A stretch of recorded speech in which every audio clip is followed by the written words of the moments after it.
Hadian baka BJP kelada pan pelat ya kamat rekam jongka Kyrtong ke Seng ulah Smai man Pynurlong ya Baroh ki Jingkular lada wan ha kabor Kyrtong ke Seng na North Mai constituency uba David KHASI ulaong balada usha ajit un itu ulut ya Baroh ki long ye ki baduk bat un mangshi klor tingka nak skim MLA man kmi ya kabha kamiat jongki shu lakula ru kumjo do Kyrtong na South Shillong uba san bor shulai ubla ong ba ki pat ba menta kila pai phang bat so ngo ya kamat karoi kapat jong ka BJP hapo ka jingalam jong un Narendra Modi.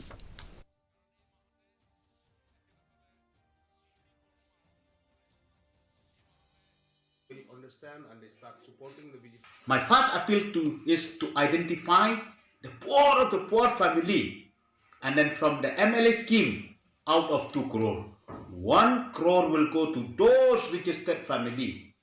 That financial assistance will reach to them every month for 5 years. Now, last 10 years, the people of Meghalaya State, especially, they have realized that all those political propaganda are not true.